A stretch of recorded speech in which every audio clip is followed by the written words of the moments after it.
here is that this is the crux of the. This is the recent paper which is being published in International Journal of Disaster Risk Reduction, and this is a work which I completed at UCL, University College London, when I was, present there, and Arthur Wood was our student. We actually tried to exposure index. It takes care of your slope, it takes care of rainfall, physical parameters, but at the same time socio-economic parameters like you have, your income, education, health, living environment, crime. All those parameters are socio-economic parameters. Combining both of these two, that is your physical and the socio-economic parameters, then we actually approach to the relative multi-dimensional flood vulnerability index. So one is, please understand that you have multi-dimensional vulnerability. But here we have tried and gone one step ahead. It is not just vulnerability or multi-dimensional vulnerability, rather it is relative multi-dimensional vulnerability. Now what is the meaning of it? The meaning here is that UK government is actually coming out with IMD data, Index of Multiple Deprivation data, and they are ranking all the lower super output areas in terms of their ranking data, how vulnerable a place is. So when your place is, vulnerable, you have identified that your place is vulnerable this much. So accordingly, your policy suggestions will be much more robust. So you can say that, okay, when you combine both these two, physical exposure as well as socio-economic exposure, and we have come up with this relative multi-dimensional vulnerability index, we could see that our area in relation, see, it is like percentile. We use impact percentile to see that, how vulnerable our area is relative to other areas. So that way your resource allocation is going to be much more robust. So this is a very strong policy suggestion. Actually, I started, thinking in that direction and trying to see that if we can, look for that climate change vulnerability for different, regions. Say Bihar could be around 80% of the population which is actually working in the agricultural sector, and they are much more vulnerable. But it is whether climate change parameters are also against them at the same time as socio-economic conditions. By combining both of these two, then we can look for the climate change vulnerability, and we can policy suggestions are going to be much more robust based on our scientific outcomes, some scientific research. So with this. This is what we did. We used our GIS maps and AFA approach and impact percentiles, and this is what we have done. So thank you very much.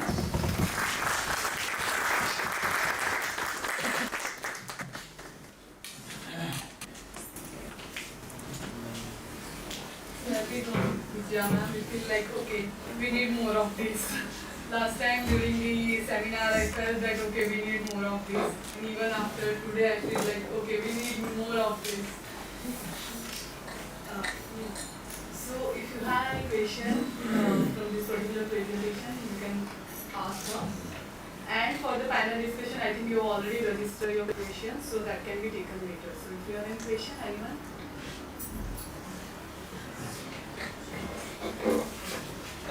Ma'am, it's a very nice presentation. The presentation is broadly divided into two segments. So one we have divided into three segments. The last one is beyond beginning approach, but I would see it in two segments, like theoretical aspect and the empirical aspect. In the empirical aspect, mostly the examples are taken from the developed countries, probably for the reason that we are in messy conditions. Sometimes they become the benchmark, right? Yeah. Yeah. So, very interesting But at the same time, they are bypassing their problems to us. Yeah, especially showing the Pygmalion approach in diagram form. So, one of the interesting things is that we have shown marginal external cost. So one is the market optimum situation, and another is the environmental friendly optimum situation. So at the market optimum situation, there is a lot of problem, and we have given some solution to the process of charges, subsidies, etc. So penalty charges, I mean, well, it's okay. If they are implied, if they are imposed, then well, your assumption is that companies will go for more innovation through R&D. At this particular point, I have a question that, well, do you have any example based in India that, well, penalty or charges have been imposed and companies moved toward R&D? Because as far as R&D is concerned, well, India's selection is very poor compared to developed countries. Our R&D spending is very low, even little higher than 0.5% of GDP. So what do you think about it? I mean, does it really move towards some positive situation if this is imposed? Yes, I feel that in India also we are moving, the government has mandated top 100 companies listed in stock exchange for BRS are mandated document. And I have shown you some data also in between that how companies are spending crores of rupees. And in the lower slide you must have seen that these are the companies who are spending on their CSR activities and R&D. So it could be P&G, it could be other companies who are spending on this. But at the same time, these are the major companies, bigger companies who are taking care of the environment, and they are, you can call it that this is their CSR. You see, we have our L&T next to IIT and IIM Mumbai. L&T is doing lots and lots of initiatives in the name of CSR because the 2% of the profit goes into CSR activities. These are only bigger companies. But actually, major problem is from the smaller companies, MSME sector, where the major problem is. Right? They are at this moment, they are neither listed in the stock market, nor taking it, being in the unorganized sector, also not liable to give their documents, and though there should be, but that is not coming forward. So this is where the problem is. I find that as sectors are becoming more and more organized, more and more, this internalization of externalities will definitely take place at some point of time. What about But as I've already argued that exponentially it should be done even by the bigger companies, and that is also not happening. What about the big PSU? I mean, the government is producing steel using obsolete technology and using coal, and that is creating a lot of problems. So I suggest that there should be some kind of trading mechanism between the PSUs. We are expecting this tradable permits and carbon trading happening. Why is carbon trading happening? It can happen in any sector. It can happen in case of water. Can I add to that? Yes, please. Actually, in our own state, in Gujarat also, because I'm a field person, I have seen what was the scenario in the early 90s and what is there as of now in Ankleshwar. A small example I learned. An engineer came to me saying he has left his job in Ankleshwar because his 3-month-old son has lungs were damaged because of the fumes. We took this up, and today I see that in that particular area, they are addressing this issue, and small clusters, when you were saying the small MSMEs, they are now hand-holding with each other. That yes. So another common method, like if my product is water, for example. So if you need this, then that industry takes it. So they are trying to get it into a conservative system of working, also trying to avoid environmental issues. Just one observation. So you talked about the standards and technological solutions, etc. So ultimately, the producer is profit maximizer. So the cost is passed down to the consumer because if you are investing in abatement practices ultimately the cost of production of the commodity increases, so ultimately it will pass on to the consumer. Secondly, even the subsidies that the government is giving is coming from the taxes that it is imposing from the taxpayers. And then subsidies inherently have a problem, as economists would tend to agree, that it is, that money has an opportunity cost also. So when we talk, so in that context, when we talk about particular taxes, I think I would be in favor of well-defined property rights a la cause, and instead of command and control instruments where ultimately the consumer ends paying for the abatement of the. So, but why do you assume that consumers are not responsible for I'm talking about, for instance, the manufacturing. Yeah, the manufacturers are producing for the consumers, right? Otherwise, consumers can choose not to consume those products. So, if consumers are also wanting to, consume those products, they are equally responsible for the pollution, and they are equally responsible for internalization of the cost. And as I mentioned in between also that, the cost which producers would like to bypass to the consumers, this will be, how much they will be able to bypass, this really depends on the relative bargaining power of both of these two. The price elasticity, relative price elasticity of demand, the incidence of tax.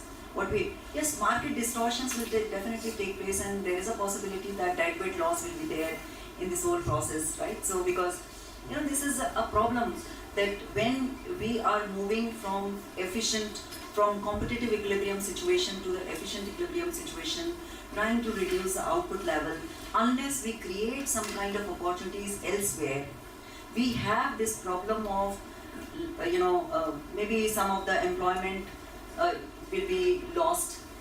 Your consumers have to pay higher search cost for searching some of the substitutes. Unless we create some other opportunities and better opportunities for the societies, this problem is going to be there. But the question here is that can we, to a certain extent only this problem can be resolved, as you are rightly saying, right? But I would say that yes, consumers are equally responsible. Otherwise, they will show their, choices through the market. And when they are responsible, they should also internalize.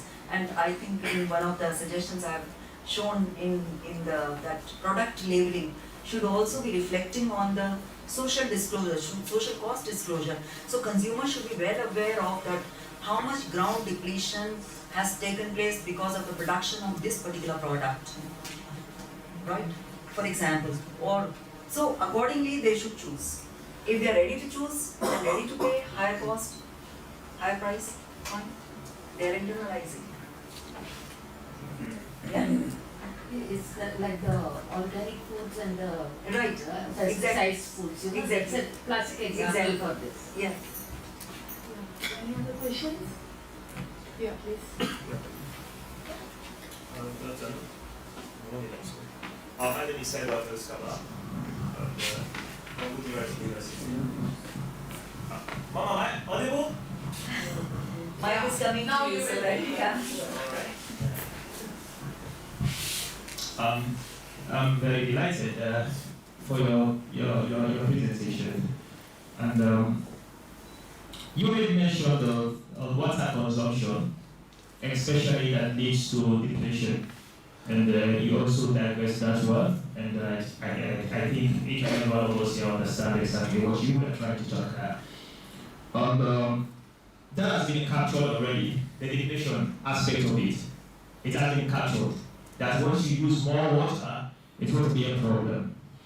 My own question that what are the sections involved in this too much use of water? What are these sectors? Because you made a data of percentage. You said 80% of the water is used.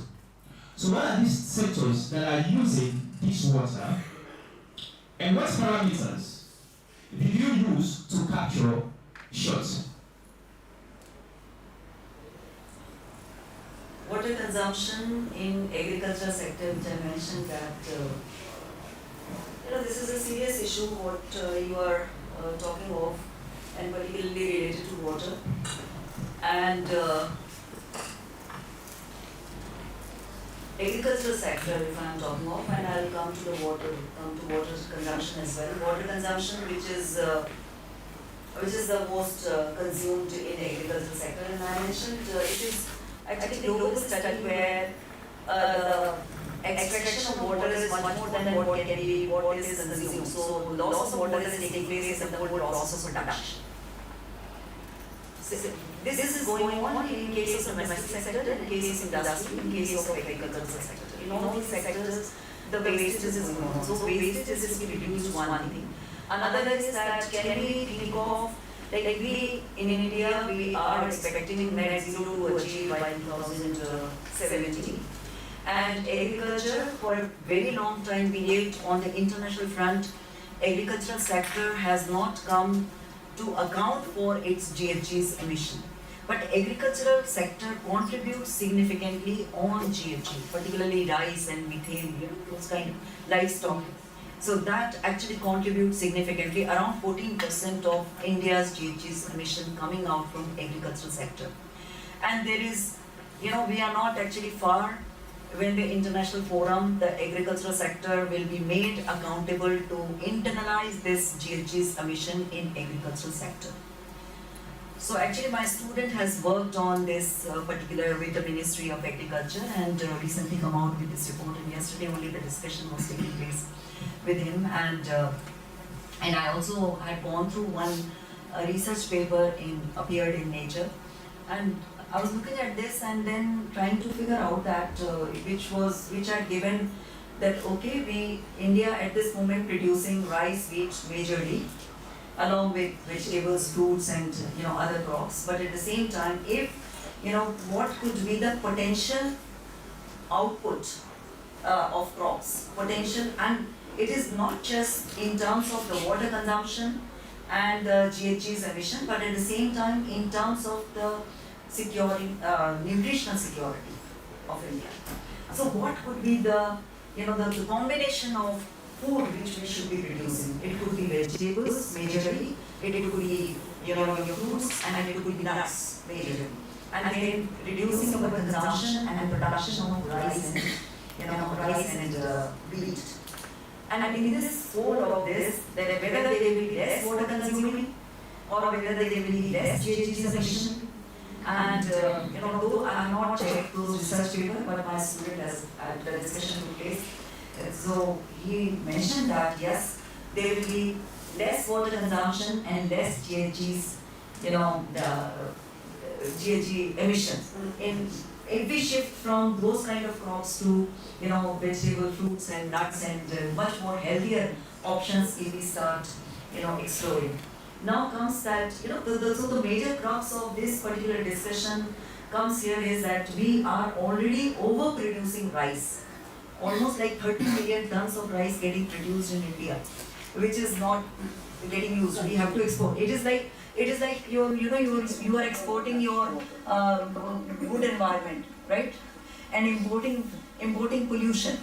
We import pollution and exporting our environment. So this is like this. So what is if we actually diversify? Diversification has to be. It is not just diversification. It is actually we need to diversify the livelihood opportunities first of all.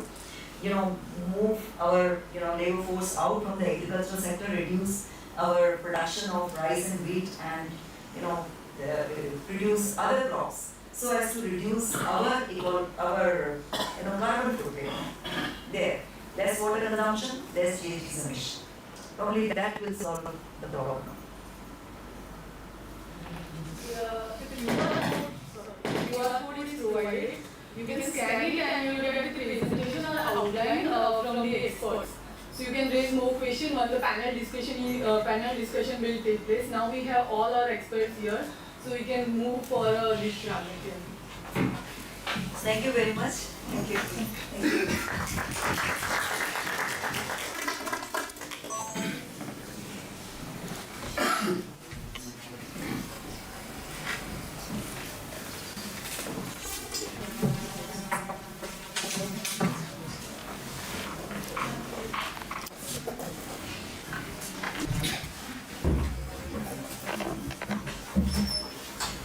Yeah.